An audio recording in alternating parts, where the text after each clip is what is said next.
Alright, welcome. Welcome to Dadgum Enterprises. JK, Matt here. MTG Ownage, is that what I'm still calling this channel? Alright, we're going to open up Commander. Witherbloom Witchcraft. This is the new School of Mages Strixhaven one. And we're just going to take a look at it.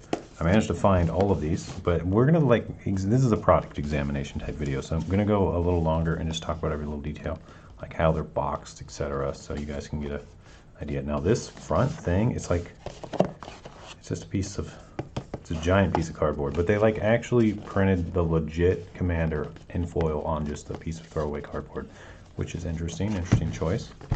We got a pull strip at the bottom. On the back it talks a little bit about it. Alright, so let's start with the pull strip. And there we go. Looks like we got another little pull thing. Neat. That's it for that box. Okay, so now we've got, that's interesting, really interesting. We've got it here in a box. And we've got a little punch out card, and punch outs, more punch out, just little counter things. And it says you may use these punch outs as counters or as victory confetti. Yeah, let's just victory confetti. It'd make a mess, wouldn't it? Alright, but I like this card, like this little cardboard thing here. I guess it's a nice separator.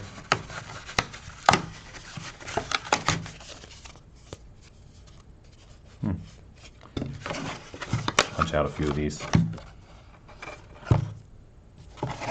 Why not? Alright, so there's a bunch of those. So that's the boxing. But yeah, as you can see, this front card, I guess you could get all technical. There's no punch out on it or anything, but you could cut it out if you wanted, I guess. It's just kind of strange. But this is like a throwaway piece. Normally you would just toss this after you punch out whatever you want, including this. It just seems weird, the print. They're always worried about cost. I don't know, whatever. I think Tolarian Academy said he opened these and there was like one of these to put in as a stand-in or something. And I don't know if he's talking about this one, but that's not what this is for. That's like a, oh, whatever. Let's move on. All right, so this box is pretty interesting. It sits a little shorter than most. Looks like it could actually fit a Commander deck in there. Not double sleeve though. Little separator. Let's see what else we got here. Learn to play Commander booklet, free for all.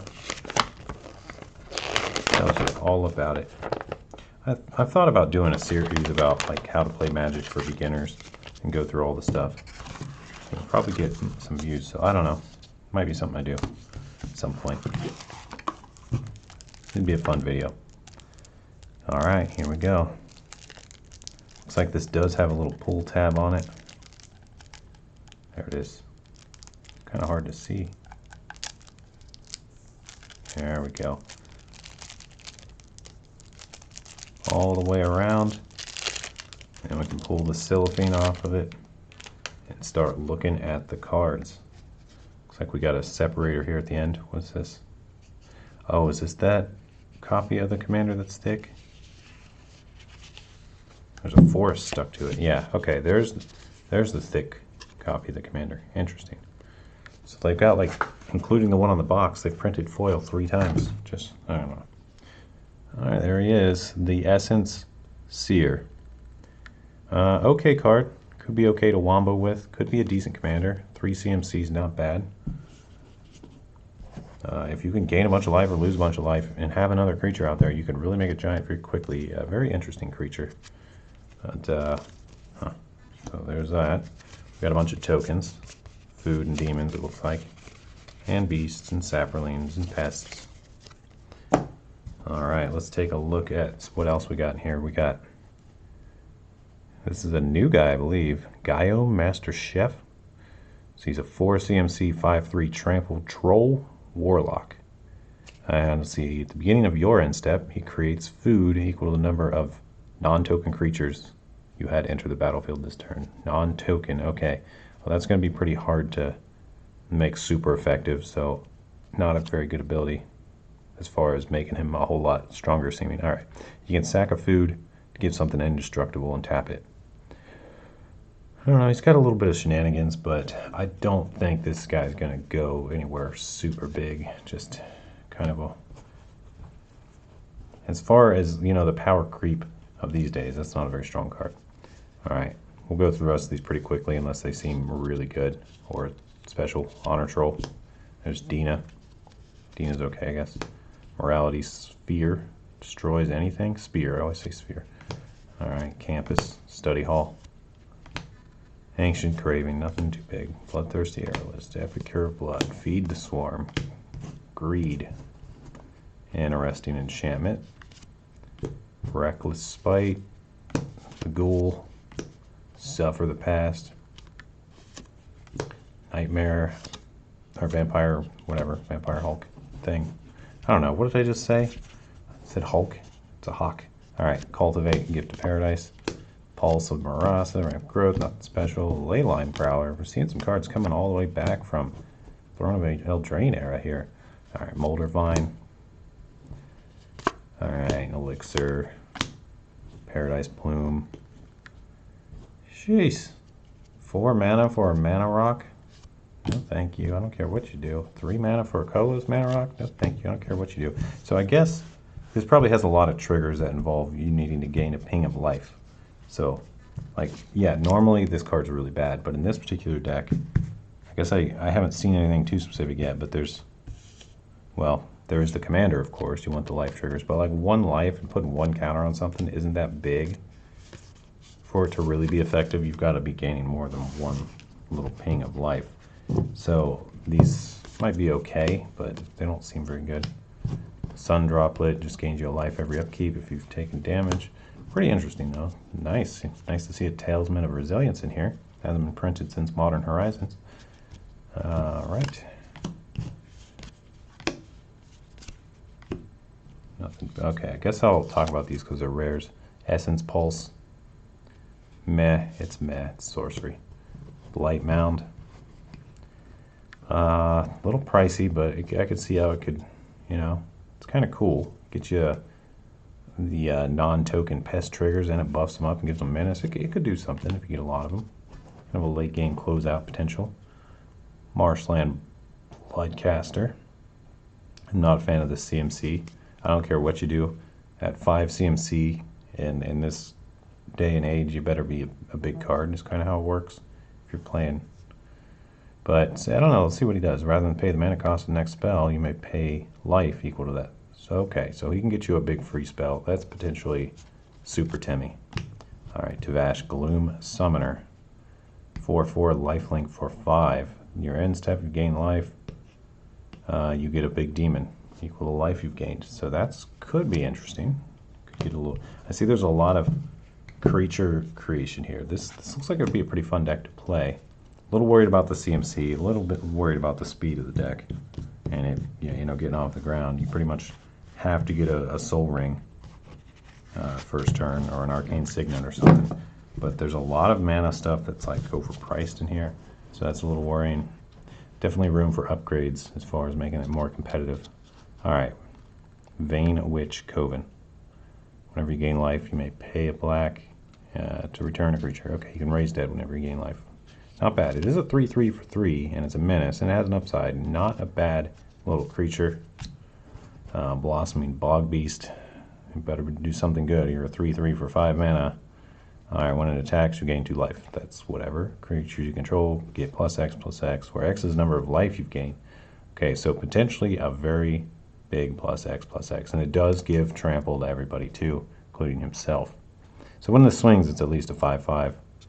Okay, I can see how this could be cool in this deck. Very nice, nice pick. Is that a new card? I don't think I've seen it before. All right. As a Root Channeler. A lot of new cards. 4/6 reach for 6. Ooh. Creatures you control cost X less, where X is the amount of life. Okay. That's okay. The thing about reducing mana cost on a 6 CMC card is by the time you have 6 mana, you don't necessarily need a whole lot of the reduction anymore. So kind of a weaker card just because of the high CMC, in my opinion. All right, Healing Technique. Demonstrate. I don't know what the heck. I've never heard of Demonstrate. When you cast a spell, you may copy it. If you do, choose an opponent to also copy it. Players choose new targets for their copies. Oh, so you can get 2 of them if you start passing it around, and they could potentially copy it back. Is that what I'm understanding? All right. And returns a card from your yard to your hand, gain life equal to that card's mana value, exile, healing technique. And it's a sorcery. Ooh. Not a big fan. Not a big fan. All right, past infestation, double X. Destroy artifacts and enchantments, create twice that many little tokeny guys. Okay, that's not bad. It's a sorcery, though. Too bad it's not an instant. All right, Sprout back Trudge. An 8-drop, 9/7 trample fungus beast. Come on. Bring it on. Nice. All right. Cost X less to cast, where X is the amount of life gained. Nice. Your end step, if you gain... Wait, beginning of your end step, if you gain life, you may cast him from your yard. Oh, what? This guy might actually break formats. If you can consistently get him out for like 2-3 mana and just keep resurrecting him for 2-3 mana, a 9/7 trample is pretty Hogak scary, you know? I actually like this guy. He's got some real shenanigans. If you can't take advantage of the life gain, he's kind of worthless, but if you're all built around that, this is a nice creature. Trudge Garden. Whenever you gain life, you can pay 2. If you do, create a 4/4 fungus trample. Okay. It's kind of a whatever card. Could come in handy. Got to pump mana into it, though. Alright, Eudora, Grave Gardener. 5/5, Tree Folk Druid for 5. Whenever another non-token creature you control dies, you may return to the battlefield face down under its owner's control. It's a forest land. Oh, your dead creatures can become forest if you want. That's kind of cool. But the only problem with this is, I mean, it's kind of like a rampy effect. Especially if you can stack your guys down, but you don't really need ramp once you're at 5 or more. So, interesting card. Not sure if it'll see a whole lot of play, though, in anything beyond the pre-construct. Revival Experiment. 6 mana for a sorcery. Ooh. What's that art? Look at that art. Alright, for each permanent type, return 1 card from your graveyard to the battlefield. You lose 3 life for each card returned this way. Oh, so you get back a planeswalker, a creature, an artifact, an enchantment. And what else? Land. That's potentially like 6 things on the board, or something like that. So not insignificant, but you do have to have all that stuff in your yard. I really like this card. It's kind of busted. I'm gonna set that aside as the... it's 6 CMC. I doubt this is gonna take off in value or anything ever. But I might try. I have a dredge deck that I want to try this in because I feel like I could get 5 or 6 pretty consistently, and it'd be a bit ridiculous. I don't know though. It's still an iffy card. It could just be dead in your hand sometimes. All right, Witch's Clinic. Target commander gains lifelink. Not bad. Not bad. I like this card. It's a pretty cool card. All right. The thing about this clinic that makes me really like it is it doesn't come into play tapped. So it's got some real potential. Alright, Blood Tracker. A 4 mana 2/2. Better be good. Alright, you can pay 2 life and put counters on it, and whenever it leaves the battlefield, draw a card for each 1/1 counter on it. Alright, not bad. I'm going to give you not bad, Blood Tracker. That's pretty cool. A little pricey, but cool. Anything that can refill your hand is nice. Target player draws X cards, loses X life. Sorcery. Deadly Tempest. That's a reprint. Pretty cool card though. Board wipe that gains much life. Whenever you gain life, target opponent loses that much life. Defiant Bloodlord. Okay, nice. Nice. That's a effect we have on Veto, but this is 7. So Veto's clearly a bit better than Noxious Gearhulk. Nice. Comes in, kills something. Ob Nixilis Reignited is in here. He's not bad. He's a cool card. And we got Sangromancer. Whenever a creature an opponent controls dies, gain 3 life. Whenever they discard, you gain 3 life. Okay, Sangromancer could really do some crazy things as far as life gain. Oh, we got Sanguine Bond. Whenever you gain life, target opponent loses that much life.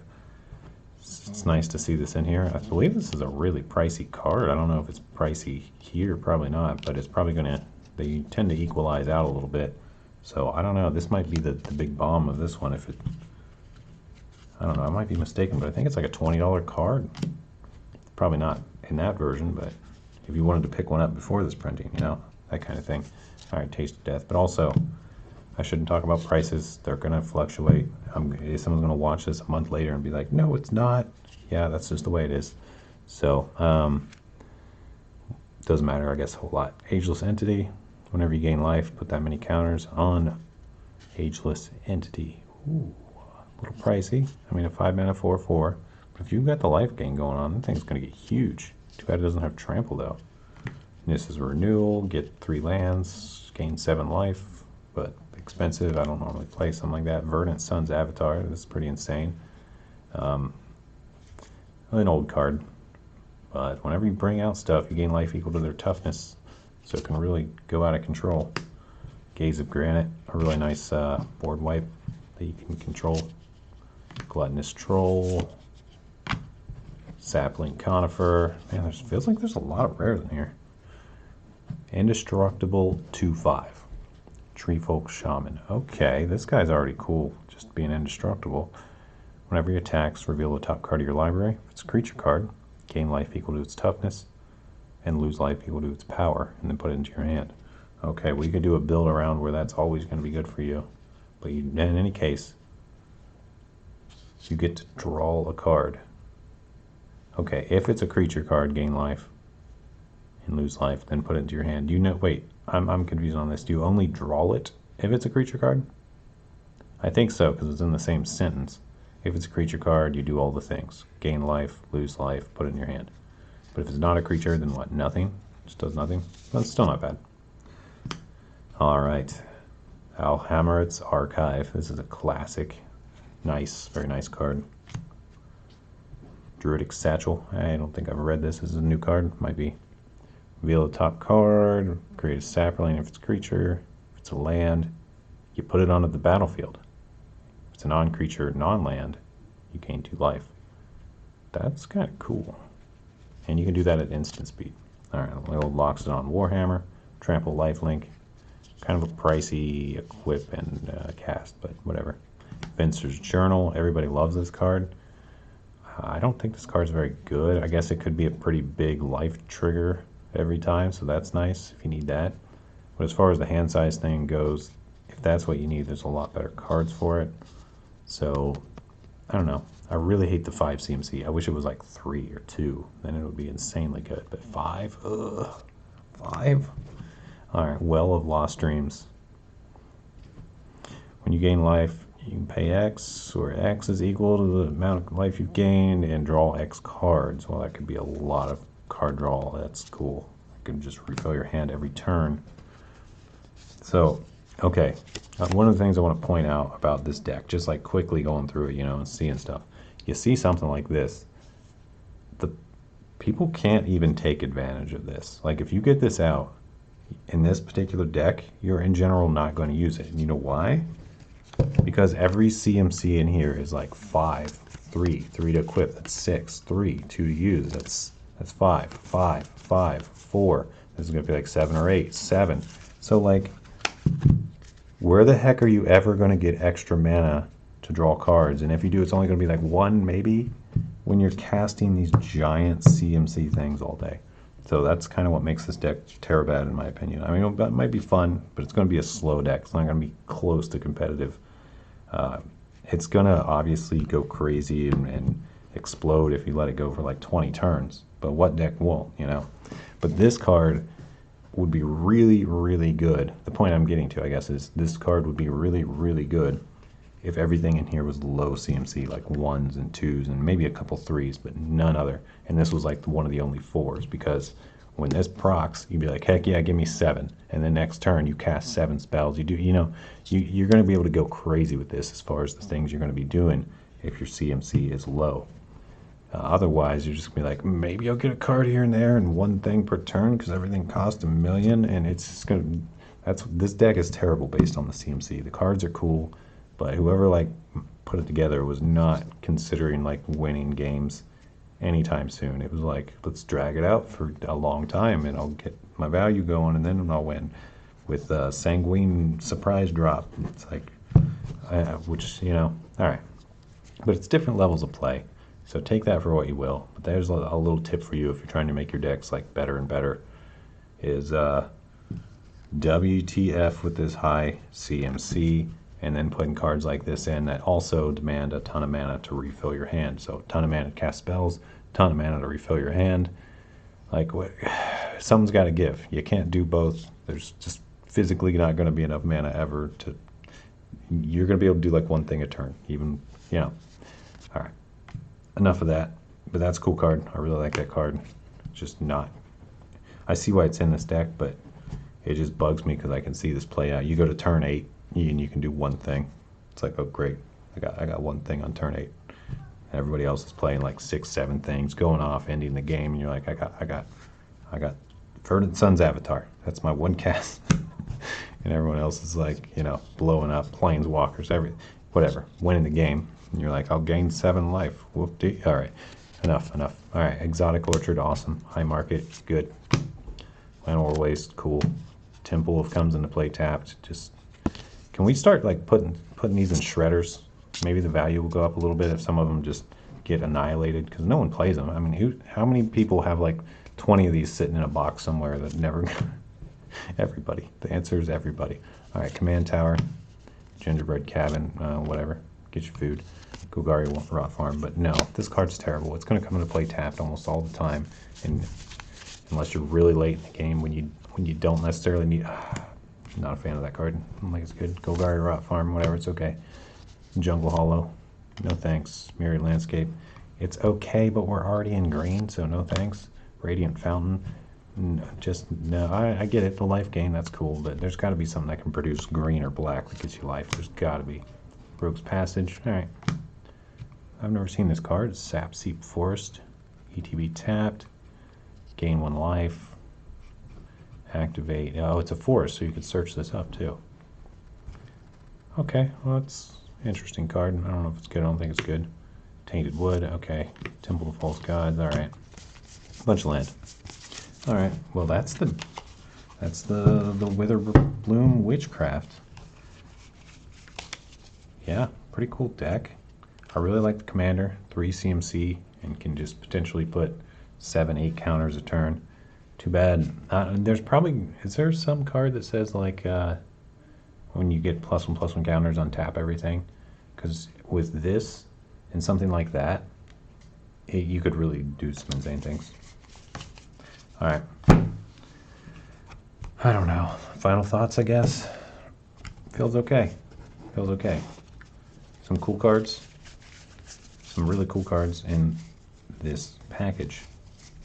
A lot of also just kind of whatever cards, but Sanguine Bond. I think the big takeaways are, well, the commander, of course. Let's see what else.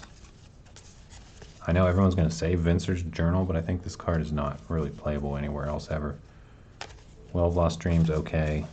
Still don't think they're the big long-term takeaways. I think maybe the Druidic Satchel is pretty awesome. The Archive's awesome, of course. This new Collinford guy, he's okay. I don't know, though. I don't see him as like something that's going to take over games or anything. Let's see, what else is really cool? Sanguine Bond, of course. That's nice. I don't think these guys are that big of a deal in here, but they're cool. The Witch's Clinic is a new card that I want to see how that plays out. Super cool. I really like this Trout. The Sproutback Trudge. I was starting to say Trout. Okay, well, he's got some real, like, I don't know, I feel like in Modern or something, he's got some real potential to just be crazy in a way you wouldn't expect. Just the reanimate capability is what really gets me.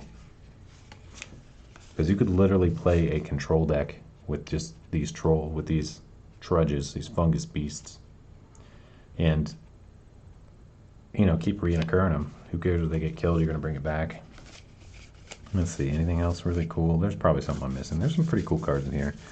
A lot of just like pretty cool, but I don't know if I'd play it type cards. A lot of those. Somewhat playable though. A lot of hype about Dina. Just a nice CMC on a pretty cool effect to just have out there early and cheap. So, I don't know. All right, that was probably the longest final thoughts section ever. See you in the next one, guys.